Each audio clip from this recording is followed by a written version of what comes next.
오늘 말씀의 제목 베드로후서 1장 3절부터 7절 말씀을 가지고 인간미라는 제목으로 하나님 말씀 함께 나누도록 하겠습니다. 자, 제목이 뭐라고요?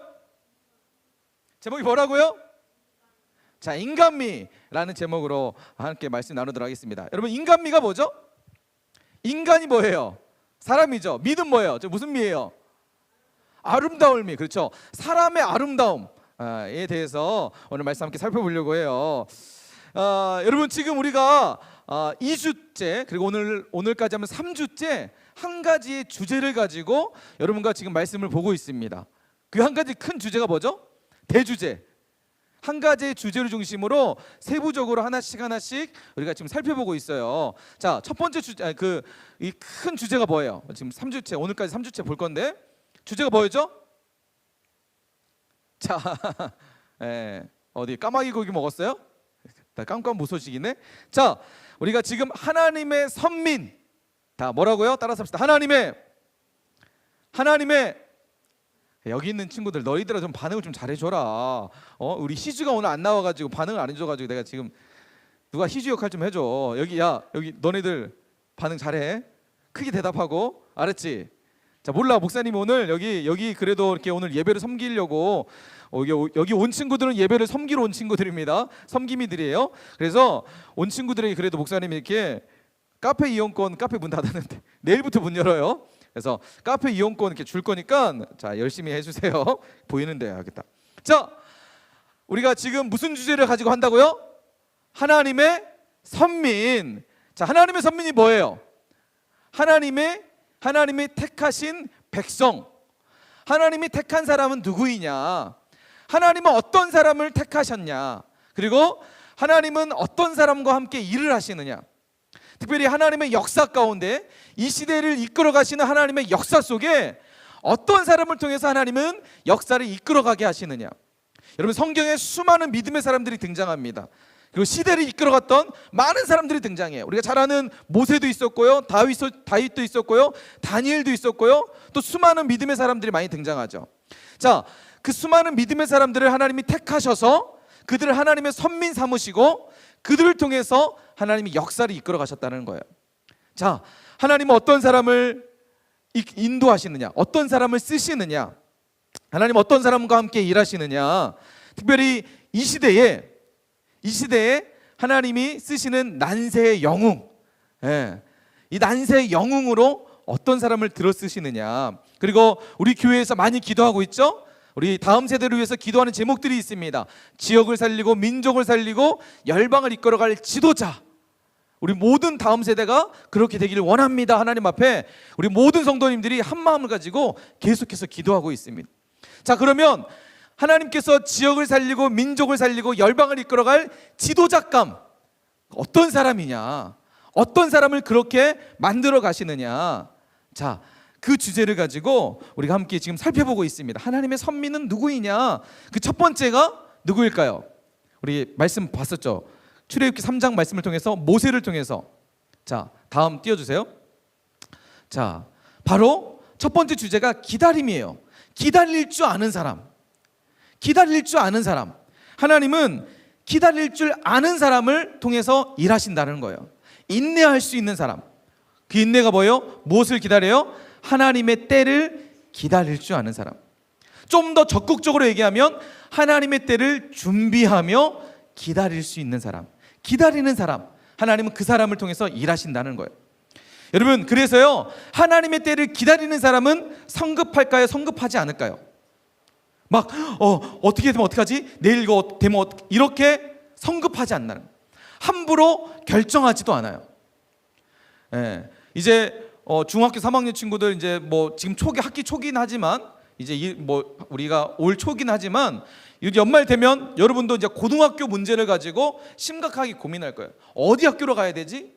내가 어떤 학교로 가야 되지? 어떤 학교가 좋은데 지금 내가 그 학교를 갈 수 있을까? 말까? 이런 다양한 고민들을 하게 될 거예요.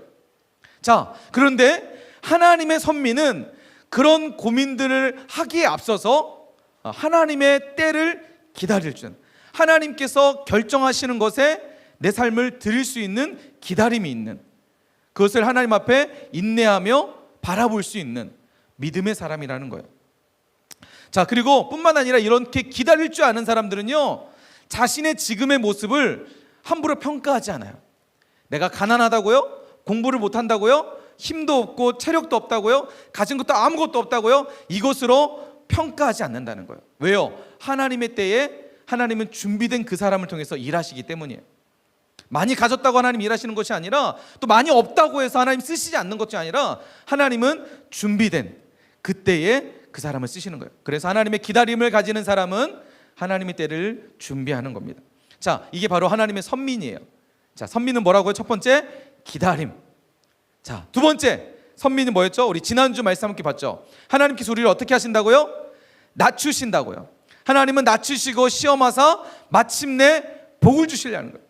그러니까 낮추신다는 거 뭐예요? 하나님 어떤 사람을 쓰신다는 거예요? 겸손한 사람을 쓰신다는 거예요. 하나님의 선민은, 따라합시다. 하나님의 선민은 큰 목소리. 하나님의 선민은, 가장 큰 목소리 한 친구에게 카피 연권을 드리겠습니다. 하나님의 선민은, 역시 중학교 정도 되니까 목사님 그 카페 상품권 그 뭐라고 유년분만 되더라도 난리 나는데. 자, 여러분, 하나님의 선민은 겸손한 사람입니다. 하나님의 선민은요, 교만한 사람이 아니에요. 하나님은 어떤 사람을 쓰시냐면요, 겸손한 사람을 쓰세요. 여러분, 교만한 사람은 어떤 사람이에요? 교만한 사람은요, 교만한 사람의 특징은요, 하나님이 계신데도 불구하고, 하나님이 눈을 시퍼렇게 뜨고 바라보신데도 불구하고 마치 하나님이 없는 것처럼 살아가는 사람, 교만한 사람이에요. 여러분, 한번 삶 가운데 한번 생각해 보세요. 체크해 보세요. 점검해 보세요. 나는 하나님이 계신데도 불구하고 하나님을 의식하며 살지 않고 있다. 하나님이 계시는데 마치 하나님이 없는 것처럼 살고 있다. 여러분, 그 사람은 교만한 사람이에요. 하나님은 그 사람을 결코 쓰지 않으세요. 하나님 어떤 사람을 쓰시느냐? 하나님을 의식하는 사람. 늘 삶 가운데 하나님을 의식해요. 지금도 나와 함께 하신 하나님을 늘 의식해요. 그래서 내가 죄를 지려고 할 때, 하나님이 나와 함께 하시는데, 하나님이 지금 지켜보고 있는데, 요셉이 그랬잖아요. 그죠? 보디발의 아내가 유혹할 때 하나님이 계시는데, 하나님이 보고 계시는데 내가 어떻게 하나님 앞에서 범죄할 수 있습니까? 하고 그 자리를 떠나잖아요. 이게 바로 겸손한 사람이에요. 여러분, 겸손한 사람은요, 하나님을 의식해요. 하나님이 살아계심을 늘 기억해요. 그래서요, 겸손한 사람은요, 하나님을 의식하는 사람은요, 말이나 행동에 있어서 함부로 하지 않아요. 말도 쉽게 뱉지 않아요. 그렇죠? 쉽게 막 누구를 비방하거나 비판하지 않아요. 왜요? 하나님이 보고 계시니까. 하나님을 의식하니까. 행동도 함부로 하지 않습니다. 여러분, 핸드폰 가지고 스마트폰 가지고 막 하다 보면, 가끔씩 유튜브 보다 보면, 여러분 상상을 뛰어넘는 막 다 이상한 막 그런 영상들이 막 올라오게 돼요. 자극적인 영상들. 목사님 가끔씩 보면 막 철구라는 다 봤을 거예요. 막 욕 엄청 하더라고요. 막 그런 곳에 노출이 되면 나도 모르게 거기에 빠져들게 되는 거예요. 자극적이니까. 유튜브에 올라온 영상들 조회수를 높이기 위해서 정말 수많은 자극적인 것들을 많이 만들어내더라고요. 음란한 것도 엄청 많이 만들어내더라고요. 그런데 여러분, 하나님을 의식하는 사람, 겸손한 사람은 여러분 그런 것으로 자신을 넘기지 않아요. 하나님이 보고 있다는 생각을 하니까. 이게 겸손한 사람이에요. 근데 교만한 사람은요, 죄에 쉽게 노출해요. 하나님이 계신데도 불구하고 마치 하나님이 없는 것처럼 살아가요. 그래서 말도 함부로 하고 행동도 함부로 해요. 뿐만 아니라 여러분, 하나님이 없다라고, 하나님이 계신데도 불구하고 의식하지 않는 사람은요, 하나님 앞에 드리는 이 예배의 시간도 그냥 예배 드리면 말고, 드리지 못하면 못하는 거지, 이렇게 하나의 예배를 옵션으로 생각하는 사람이에요. 이 사람은요, 하나님은 결코 쓰지 않습니다. 하나님은요, 겸손한 사람, 하나님께 자신의 인생을 올인한 사람, 그 사람을 하나님은 선민으로, 역사를 이끌어가는 주인공으로 쓰신다는 사실입니다. 자, 오늘은 세 번째입니다. 세 번째. 자, 넘겨주세요. 오늘은 세 번째는요, 세 번째 주제는요, 닮음이에요. 자, 하나님의 선민은요, 어떤 사람이냐? 하나님의 선민은 하나님의 형상을 닮은 사람이에요. 따라서 합시다. 하나님의 선민은, 우리 온라인으로 참여하고 있는 친구들도 입술을 열어서 함께 고백했으면 좋겠습니다. 하나님의 선민은 하나님의 형상을 닮은 사람이다. 자, 여러분요, 보통 여러분 사람이요 아름답다, 사람이 멋지다, 우와 저 사람 진짜 아름다운 것 같아, 저 사람 진짜 멋진 것 같아. 여러분 보통 우리가 이렇게 이야기할 때, 아름다움이나 멋을 얘기할 때 보통 우리는 무엇에 기준을 두고 저 사람 아름답다, 저 사람 멋있다라고 얘기하나요? 기준이 뭐예요? 사랑아, 기준이 뭐야? 아름답다, 멋있다의 기준이 뭐야? 방금 누가 얘기했던 것 같은데? 외모. 맞아요. 여러분 솔직한 거예요. 여러분 사람이 아름답다, 멋있다고 할 때 우리가 우와 저 사람 진짜 아름다운 것 같아, 우와 저 사람 진짜 이쁜 것 같아, 멋있는 것 같아 할 때 그 기준이 뭐예요? 뭘 보고 하는 거예요? 외모를 보는 거죠. 그죠? 그 사람의 얼굴, 몸매, 생김새, 이걸 보고 우리는 보통 아름답다, 멋있다라고. 최근에 목사님의 첫째 딸 주원이의 이야기를 좀 할게요. 이거 허락 받고 얘기하는 거예요. 주원이 어저께 목사님 아빠가 내일 네 이야기 할 거야, 해도 되니? 하라고 했어요. 최근에 우리 주원이가 좋아하는 드라마가 있습니다. 뭔지 아세요? 한 번 더 넘겨주세요. 이거 뭔지 알아요? 드라마 뭐 얘기해요? 와 벌써 우리 여자친구도 와 지금 이렇게 벌써 지금 반응하고. 이름이랑 우리 민서랑 이런 거 안 봐? 안 보구나. 오직 성경 말씀, 영어 단어 뭐 이런 거 보나요? 예, 여러분 수목 드라마예요. 수목 드라마 맞죠? 수요일 목요일 하는 몇 시하죠? 10시인가요? 넘어서 하던 것 같은데. 예, 여러분 여신강림이라는 드라마예요. 본 사람은 손 들으세요. 나 이거 본다. 다 보네, 다 봐. 석현이 너도 보니? 자빠져, 좀 일찍 좀 자. 자, 여신강림을 우리 주원이가 너무 좋아해요. 왜 좋아하는 거 보니까 이 내용을 잘 몰라. 내용은 잘 알아요. 아는데 내용은 중요하지 않아. 그냥 이 사람 보고 싶어서. 누구 볼까요? 예? 목사님이 물어봤어요. 주원아, 이 주인공들 이름 얘기했더니 막 술술술 얘기해요. 자, 여기 이수호 역에 맡은 사람이 누구예요? 차은우. 잘하네요. 한서준은 누구예요? 황인영. 장난 아니네. 지금 막 유튜브에서도 지금 막 소리가 들리고 있어요. 막. 자, 임주경의 역은 누구예요? 자, 남자들만 관심이 있구나 너네. 자, 혁현아, 임주경이 누구야? 몰라요? 이 자식, 너 남자 좋아하니? 자, 임주경의 역은 문가영. 자, 주원이가 왜 보느냐 물어보니까 차은우가 너무 멋있대. 미칠 것 같대. 차은우 막 나오면 막 소리 질러. 막 소리 지르고 막. 차은우가 막 그 임주경 여자 그 드라마 주인공 있죠? 막 만나면 막 그러고 10시에 거의 끝날 때면 11시 넘어서 끝났는데 11시까지 막 그러고 있어요. 목사님 살짝 너무 좀 막 약간 스트레스 받아요.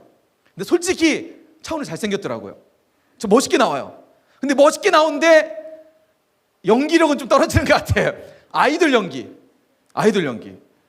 그 한주경, 임주경 볼 때 주경아 막 이렇게 막 무슨 목소리를 깔아가지고 연기력은 없는데 진짜 얼굴로 그냥 와. 아무튼 진짜 잘생기긴 했어요. 인정해요. 여러분 근데 참 너무 이제 6학년이거든요. 이제 6학년인 녀석이 너무 얼굴을 밝혀. 사람을 너무 얼굴로 평가하는 것 같아. 이 비겁한 세상. 못생긴 사람은 어떻게 하라고 얼굴로 세상을 평가하는. 근데 우리 주원이 그가 목사님이 최초로 우리 주원이가 이렇게 얼굴을 밝히면서 연예인이 지금 빠져 있어요. 여러분 기도해 주세요. 우리 주원이를 위해서 제발 연예인으로부터 좀 벗어나. 여러분 최초로 공개할게요. 주원이 방을 목사님 사진 찍어가지고 여러분 보여줘야 되겠다는 생각이 들었어요. 주원이가 요즘 그 BTS에 완전 푹 빠져 있어요. BTS 입덕이라 그러나요? 난리 났어요. 뭐 덕질하고 난리 났어요 지금. 한번 보여주세요. 다음 우리 주원이 방을 공개합니다. 여러분 주원이 방의 벽면이 얘기해. 벽면. 이 말이 돼요 여러분 이게? 예? 여러분 이 정도 되면 보통 어떻게 여러분 부모님이라면, 여러분 엄마라면 등짝 스매싱 나가요 안 나가요? 등짝 스매싱 나갈 각이죠. 자, 한 번 더 보여주세요. 여기 이거만 있는 게 아니에요. 저 보세요. 쓰잘데기 없는 지금 사이다병 이렇게 막 모아놓고 쓰레기를 모아놓고 이렇게 있어요. 여러분 정말 목사님 정말 안타까운 마음. 이 방만 들어가면 막 한숨이 나오고. 근데 목사님이 주원이에게 얘기했습니다. 주원아, 그래 아빠가 너 6학년 때까지는 오빠가 너 많이 즐겨. 너 중학교 올라오면, 중등부 들어오면 금지다.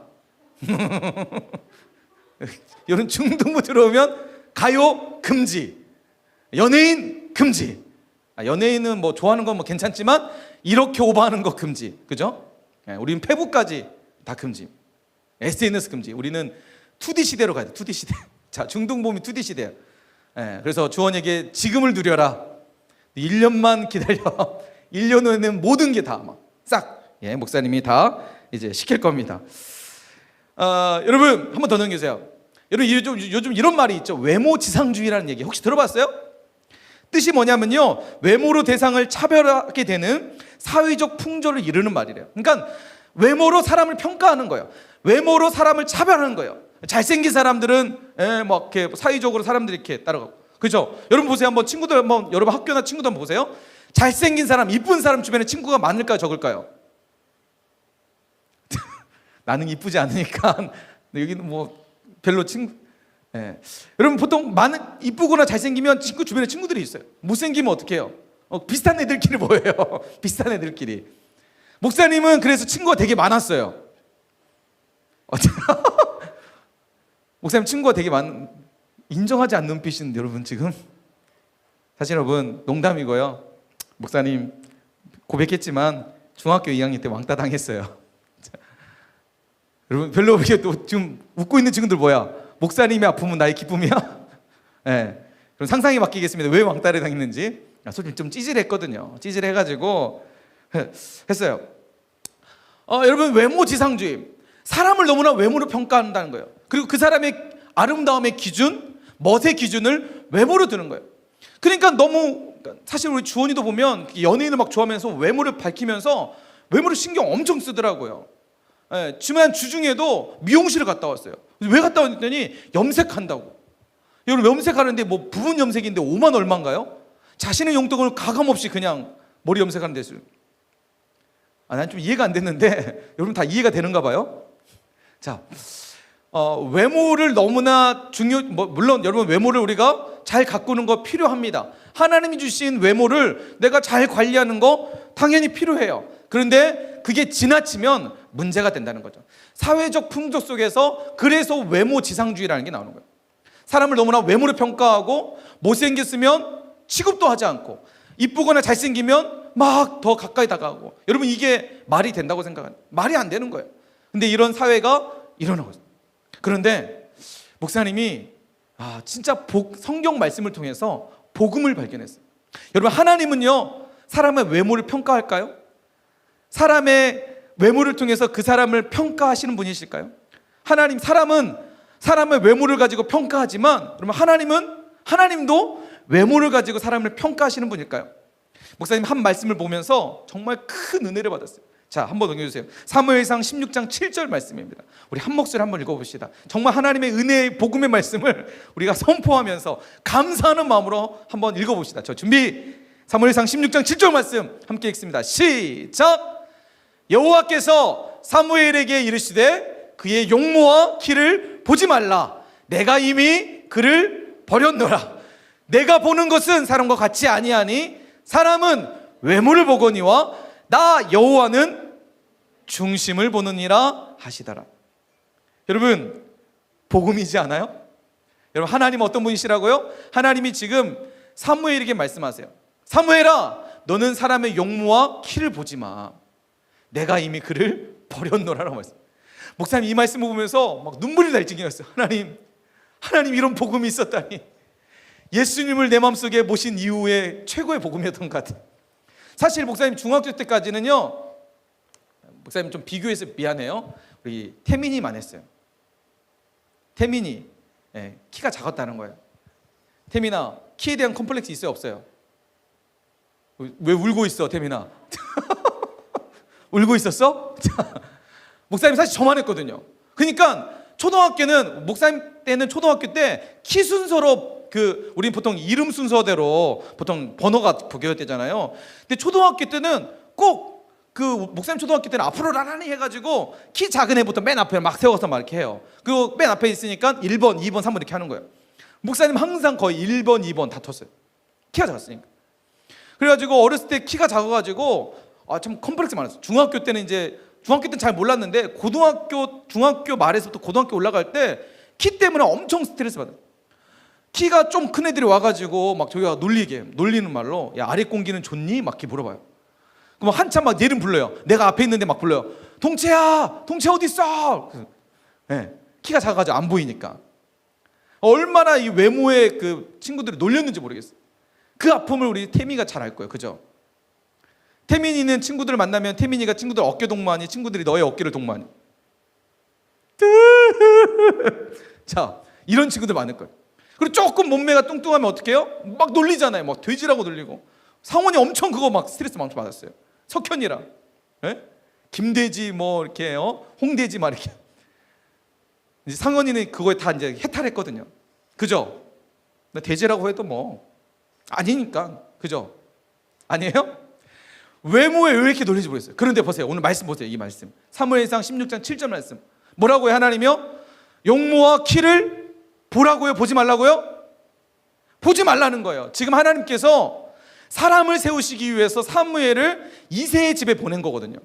하나님이 다음 왕으로 사울 왕 다음 왕으로 하나님이 한 왕을 세울 건데 그 왕은 이새라는 집에 자녀 가운데 있을 거야. 너는 그 중에 한 아이를 왕으로 세우라고 말씀하고 있어요. 그래서 사무엘이 지금 이새의 집에 가서 왕을 세우려고 자녀들을 보는데 하나님께서 뭐라고 하냐면 그의 용모와 키를 보지 말라고 말씀해요. 여러분 하나님이 사람을 왕으로 세울 때 하나님의 선민으로 세울 때 하나님의 기준은요 키와 용모에 있지 않다는 거예요. 그리고 뭐라고 말씀하세요? 사람은 외모를 보거니와 여호와는 뭘 보신다고요? 중심을 보신다. 우리 옆에 있는 친구에게 정말 이 말씀을 가지고 위로해 줍시다. 하나님은 외모를 보지 않는데 중심을 본대. 함께 얘기합시다. 자, 하나님은 외모를 보지 않는데 중심을 본대. 얘기해 주세요. 시작. 친구를 격려해 주세요. 빨리. 하나님은 외모 보지 않아. 괜찮아. 네 얼굴 괜찮아. 네 몸매 괜찮아. 하나님은 외모를 보지 않는데 하나님은 뭘 보신다고요? 서연이랑 왜 윤서랑 위로 안 해줘요? 서로 많이 위로가 필요할 것 같은데 자 위로해 주세요. 이름이랑 거기 엄청 위로해 주고 있네. 좋아요. 그런 자세 좋아요. 위로가 필요해. 우리는 서로가 위로가 필요해. 요즘 코로나 때문에 정말 너무 성목하잖아요. 그죠? 이런 하나님의 말씀을 위로 받으시길 축복합니다. 아무도 아멘 안 하네. 자, 여러분 하나님은요 외모를 보지 않으세요. 자, 근데 말씀 이제 본격적으로 들어갑시다.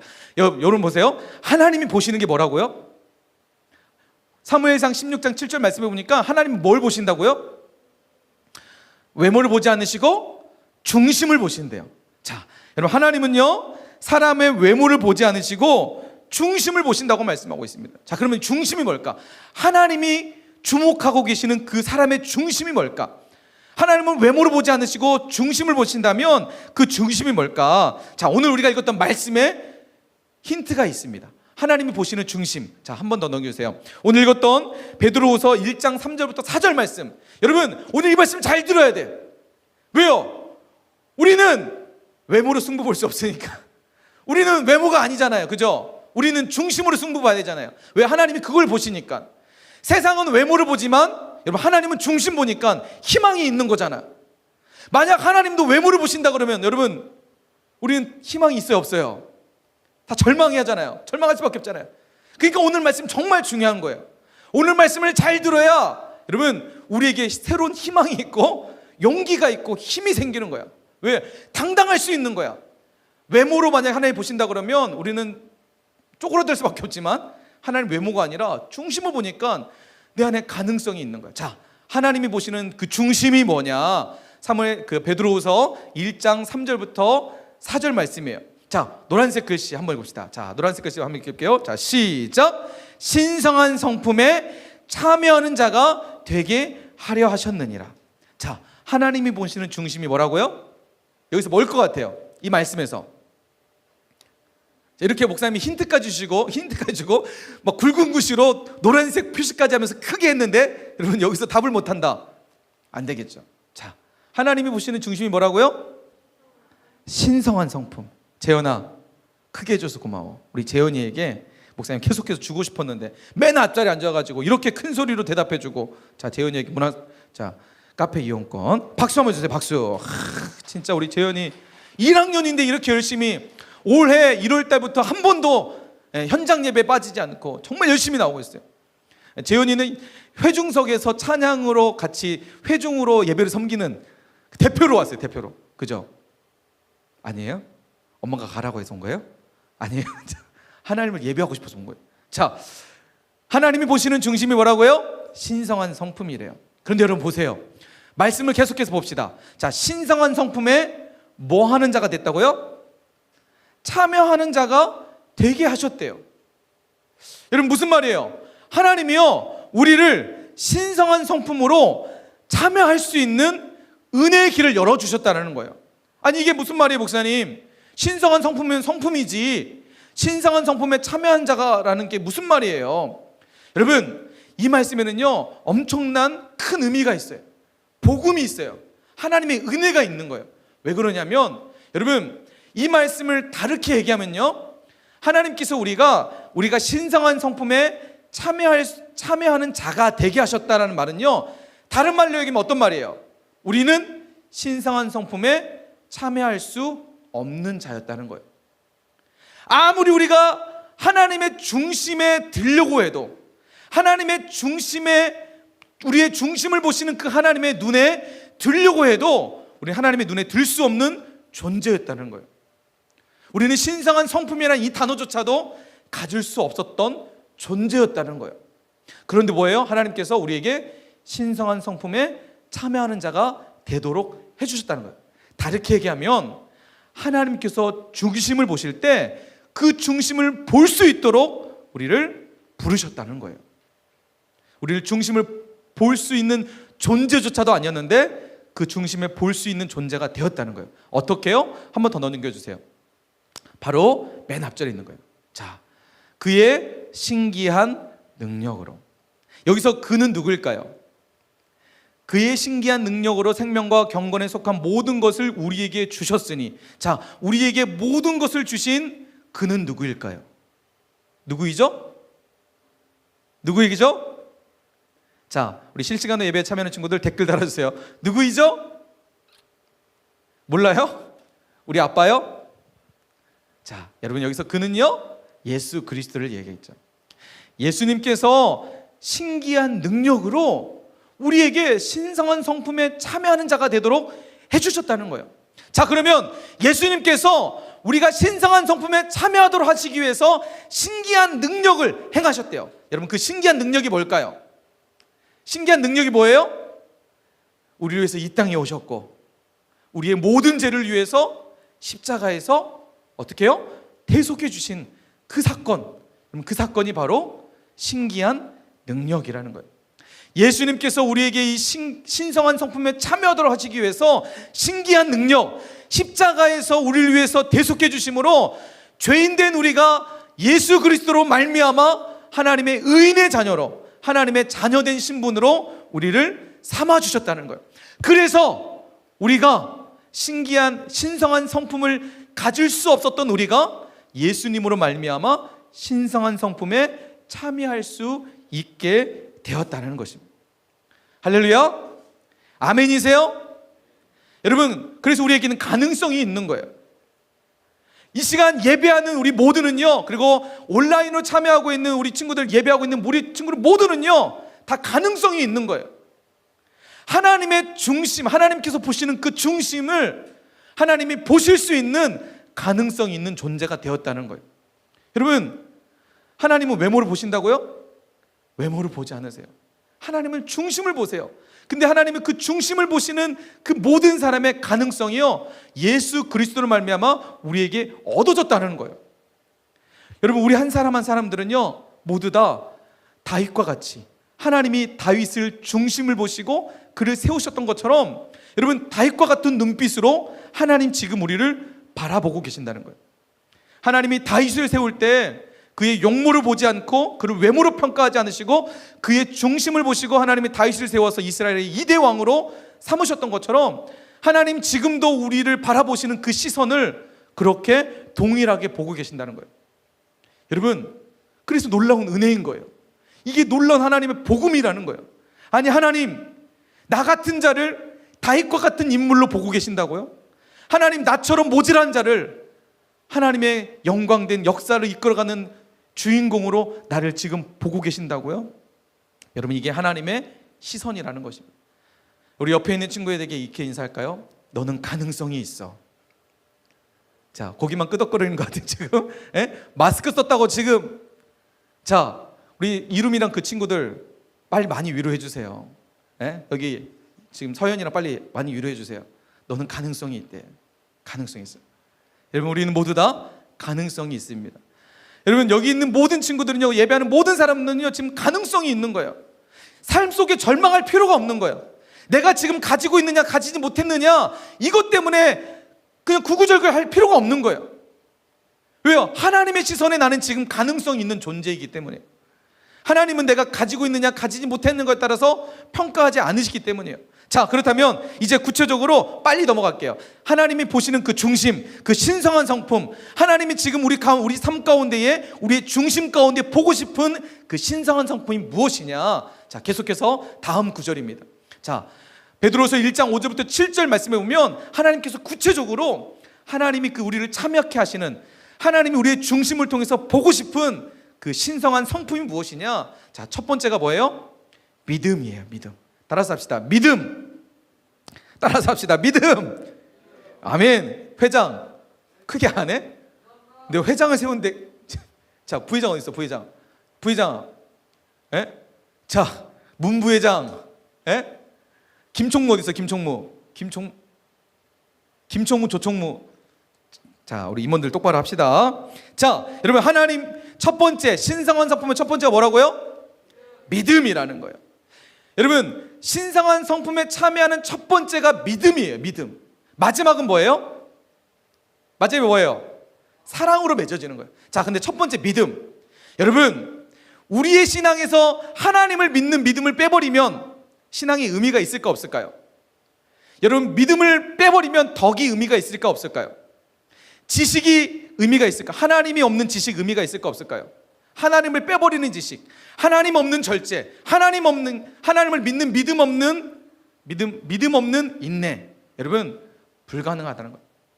여러분, 믿음이 정말 중요하다는 거예요. 이 시간 우리가 예배하고 있는 이 현장에 하나님을 믿는 믿음 없이 예배하고 있다면 여러분, 이 예배는요, 단언컨대 의미 없는 예배예요. 왜요? 예배의 중심이 누구예요? 우리는 누구에게 예배하려고 이 자리에 있나? 예배의 핵심은 누구예요? 중심은 누구예요? 하나님이시잖아요. 내가 하나님을 믿는 믿음 없이 예배하고 있다면 여러분, 그 예배는요, 의미 없는 예배예요. 시간 낭비예요. 그래서 믿음이 중요한 거예요. 여러분, 진짜 우리가 하나님 앞에 진정한 예배자로 이 시간 예배하기 원한다면 우리 안에 하나님을 향한 믿음이 있어야 돼요. 나의 구원자이시고 나의 주인이시고 나의 전부이신 그 하나님을 믿는 믿음 안에서 예배할 때 그 예배는 하나님이 찾으시는 예배가 되는 것입니다. 믿음이 중요해요. 믿음. 오늘 이 자리에 예배를 섬기기 위해서 사역하고 있는 사역팀 친구들이 있어요. 여러분, 여러분의 사역 가운데에 믿음이 없다면, 하나님을 믿는 믿음이 없다면 여러분은 아무것도 아니에요. 여러분의 행위는 아무것도 의미가 없는 거예요. 그냥 시간 때우다 가는 거예요. 근데 여러분의 사역이 의미가 있고 여러분의 사역 가운데 하나님의 영향력, 역사가 나타나려면 하나님을 믿는 믿음이 있어야 돼요. 하나님을 믿는 믿음 때문에 사역해야 하는 것이고, 하나님을 믿는 믿음 때문에 이 코로나 상황 속에도 이 자리에 나와서 예배하는 거예요. 섬기는 거예요. 믿음이 있어야 되는 거예요. 그래서 첫 번째가, 신성한 성품의 첫 번째가 믿음이에요. 여러분, 우리 안에 믿음이 있어야 돼요. 하나님을 믿는 믿음, 하나님을 끝까지 신뢰하는 믿음, 하나님 아니면 안 된다는 믿음이 있어야 돼요. 하나님 없이는 살 수 없다라는 믿음이 있어야 돼요. 하나님, 나라는 존재는요, 하나님 없이 해석할 수 없습니다. 하나님, 내가 살아가는 모든 삶의 순간은요, 하나님이 안 계시면 저는 살아가는 삶의 의미가 없어요. 하나님, 나와 함께 하시는 믿음이, 함께 하시는 은혜가 있어야만 저는 살 수 있어요. 여러분, 이 믿음 안에서 신성한 성품이 세워지는 거예요. 진정한 신성한 성품은요, 믿음이 기초입니다. 믿음 없이는 여러분 아무것도 아니에요. 자, 그리고 믿음에 뭘 세우라고요? 믿음이 뭐예요? 자, 이런 믿음 안에서 하나님을 신뢰하는, 하나님을 끝까지 믿는 믿음 안에서 덕을 세우래요. 덕이요. 덕이 뭘까? 목사님이 시간 관계상 이 덕만 얘기하고 나머지는 쭉 설명할 거예요. 자, 한번 더 넘겨주세요. 덕은요, 헬라어로 보니까 아레테라는, 자, 넘겨주세요. 그래서 여러분 히브리서 11장 6절 말씀, 믿음이 없이는 하나님을 기쁘시게 하지 못하나니 하나님께 나아가는 자는 반드시 그가 계신 것과 또한 자기를 찾는 자들에게 상 주시는 이심을 믿어야 할지니라. 믿음이 없이는 하나님을 기쁘시게 할 수 없고 하나님께 나아갈 수 없다는 거예요. 물론 여러분 기억하세요. 믿음은요, 내가 믿음을 가져야지, 내가 믿음을 따라 믿음 내가 얻어야지, 이렇다고 해서 믿음이 생기는 게 아니에요. 믿음조차도 하나님께서 우리에게 주셔야 되는 거예요. 그래서 우리는 어떻게 반응한 거예요? 하나님, 저에게 믿음을 주세요. 하나님, 믿음이 부족해요. 하나님, 저 믿음 없어서 연약해요. 하나님, 저와 함께 해주세요. 저를 붙들어 주세요. 그 하나님의 강한 손으로 붙들어 주셔서 제 안에 믿음이 있게 해주세요. 하나님께 구해야 되는 거예요. 자, 이런 믿음 안에서 우리가 덕을 세워야 되는데, 덕이 뭐냐? 자, 한번 더 넘겨주세요. 덕은요, 헬라어로 아레테라는 단어예요. 자, 넘겨주세요. 네. 아레테라는 단어인데, 자, 이 아레테라는 단어는요, 의미를 찾아보니까 미덕, 용기 혹은 도덕적 능력이라고 해석이 되어 있습니다. 근데 목사님이 가지고 있는 다른 어떤 그 주석 자료를 찾아보니까 이 덕이라는 단어를 이렇게 해석하더라고요. 자, 그 밑에 있는 글씨 한번 읽어볼까요? 다 같이 한번 봅시다. 시작. 의인의 삶과 죽음에서 유지해야만 하는 탁월이다. 좀 이해되세요? 의인의 삶과 죽음에서 유지해야만 하는 탁월함이다. 자, 목사님 좀 쉽게 설명해 드릴게요. 특별히 믿음의 덕이라고 할 때 이 믿음 안에서 쌓여지는 덕이 뭐냐? 의인의 삶 가운데에 삶과 죽음에서 유지해야만 하는 탁월함. 다시 좀 설명하면요, 여러분, 우리가 세상 가운데 믿음으로 살아가면, 믿음으로 세상 가운데 살기 쉬워요, 어려워요? 믿음으로 세상을 내가 살아가는 게 쉬워요, 어려워요?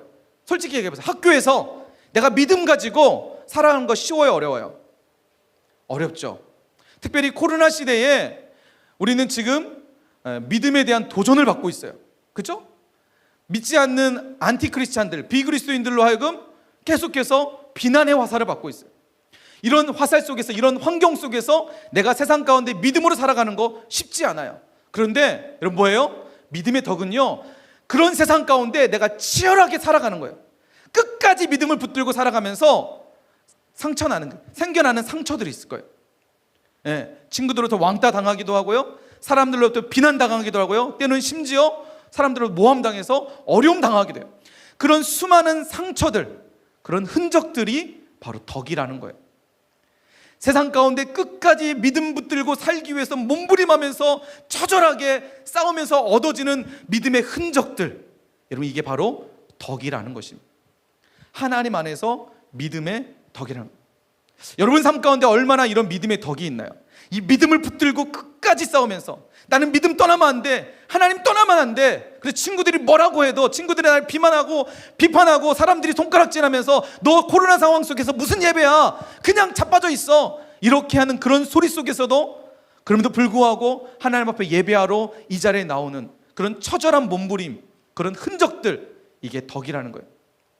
이뿐만 아니라 여러분 학교에서, 학원에서, 여러분 삶의 자리에서 얼마나 이런 믿음의 덕의 흔적들이 여러분 삶 가운데, 여러분의 믿음의 삶 가운데 새겨져 있나요? 여러분, 신성한 성품은요, 바로 이런 기초에 의해서부터 만들어지는 거예요. 자, 이처럼 다시 한번 넘겨주세요. 믿음의 덕이, 이런 처절한 믿음의 싸움을 통해서 얻어지는 흔적들이 여러분 결국은 무엇으로 발전하게 돼요? 자, 덕의 지식이에요. 여기서 말하는 지식은 뭘까요? 믿음의 덕의 지식이라면, 이 지식은요, 우리가 아는 세상적 수학 1 더하기 1은 2, 이런 지식적인 것이 아니라 무슨 지식이에요? 하나님을 알아가는 지식이에요. 여러분, 믿음 안에서 이런 처절한 싸움을 하다 보면 내 안에 믿음의 흔적들이 남게 돼요. 그런 흔적들을 통해서 우리는 누굴 알게 될까요? 하나님을 알게 돼요. 나를 위해서 고통당하신 예수 그리스도의 그 고난을 깨닫게 되는 거예요. 예수님의 흔적을 내가 깨닫게 되는 거예요. 아, 하나님이 어떤 분이시구나, 하나님이 나를 위해서 어떤 일을 하셨구나. 우리는 이런 믿음의 덕을 통해서 하나님을 아는 지식이 생겨나게 되는 거예요. 이런 흔적들 하나하나를 통해서 하나님을 아는 지식이 내 가슴 속에 새겨지게 되는 거예요. 신성한 성품은 하나님을 아는 지식이 이런 덕을 통해서 만들어지는 사람입니다. 자, 그렇게 하나님을 알아가면 알아갈수록 우리 삶 가운데 무엇이 생겨나길까요? 자, 지식의 뭐예요?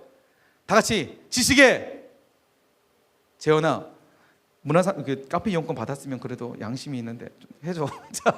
자, 지식의 뭐라고요? 절제예요. 여러분, 하나님을 알아가면 알아갈수록 내 삶의 믿음의 덕으로 인해서 하나님을 아는 흔적들이 많아지면 많아질수록 뭐가 날까요? 절제하게 된다는 거예요. 절제는 다시 말 좀 쉽게 설명하면 죄로부터 멀리 한다는 거예요. 내가 하나님을 아는 지식이 있고 그리스도를 아는 흔적이 내 삶 가운데 있으면, 여러분, 우리가 어떻게 음란한 삶 가운데 내 삶을 던져둘 수 있을까요? 그죠? 우리가 하나님을 아는 지식이 있으면, 내 삶 가운데 믿음의 흔적이 있으면, 여러분, 핸드폰에 내가 중독이 될 수 있을까요? 절제하게 된다는 거예요. 하나님이 나를 위해서 이런 고통을 당하셨는데 내가 이까지 것에 내 삶을 빼앗길 수 없어. 절제할 수 있게 된다는 거예요. 여러분, 그런 절제는요, 인내로 이어집니다. 인내는 뭐예요? 하나님의 때를 기다리는 거예요. 지금은 믿음의 처절한 싸움을 통해서 내가 고통당하고 내가 힘들지만, 그 하나님을 알아가면 알아갈수록 지식이 생기고 절제가 생기면서 하나님의 때를 기다리는 인내가 생기게 되는 거예요. 하나님 반드시 지금의 이 시간을 통해서 나를 만들어 가실 거예요. 하나님 반드시 나를 통해서 하나님의 역사를 이루어 가실 거예요. 이런 확실한 믿음의 인내가 생기게 되는 거예요. 그래서 아까쯤에 여러분, 목사님이 기다림이라는, 하나님의 선민의 첫 번째가 기다림이라는, 하나님께서 하나님의 때를 인내하며 기다리게 하신다고 그랬잖아요. 그죠? 신성한 성품을 가진 자가 바로 이런 사람이라는 거예요. 자, 그런 인내는 경건으로 우리의 삶을 이끌어갑니다. 하나님을 기다리는 인내는, 하나님의 때를 참고 기다리는 인내는 경건의 삶으로, 더욱더 예수님 닮아가는 거룩한 삶으로 우리 삶을 이끌어가게 될 것입니다. 그 거룩한 삶은요, 무엇으로 나타나게 돼요? 삶 가운데 형제 우애를 통해서. 목사님 가정 보니까 사실 주원이랑 주양이랑 진짜 그냥 너무 징그럽게 싸워요. 눈빛만 보면 싸워. 너무 성질 사랑한, 물론 보면은 사실 싸우지만 싸우면서 이렇게 만들어 가는 것 같아요. 그래도 막 집에서 막 그렇게 막 서로 못 잡아먹게 싸우지만 또 나중에 밖에 나가면 서로 챙겨요. 또 뭐 마트 같은 데 가면 언니 거라고 또 이렇게 하나 또 챙기고 이렇게. 또 첫째 주원이는 동생 그렇게 막 맨날 좀 되게 이렇게 하면 집에서는 대하면서도 꼭 이렇게 교회 올 때는 꼭 데리고 와요. 또 교회 올 때 또 깨우고, 주양아 빨리 교회 가야 돼 하고 깨우고, 교회 데리고 오고, 밥 안 먹으면 밥도 차려주고 막 그러더라고. 그런 거 보면 참 그러는데, 여러분 아직 믿음이 더 부족하고 경건이 부족해서 그런 것 같아요. 근데 정말 여러분, 예수님의 흔적을 가진 하나님을 아는 지식과 절제와 인내와 경건에 가진 그 사람은요, 형제를 사랑하게 돼요. 형제와 화목하게 돼요. 가정 안에서, 또 믿음의 형제들 안에서. 그렇죠? 여러분, 사실 목사님이 대놓고 얘기하지 않겠어요. 친구들끼리 왜 이렇게 싸워요? 친구들끼리 왜 이렇게, 뭐가 문제인 거야? 뭐가 문제인 거야? 도대체 뭐가 문제인 거야?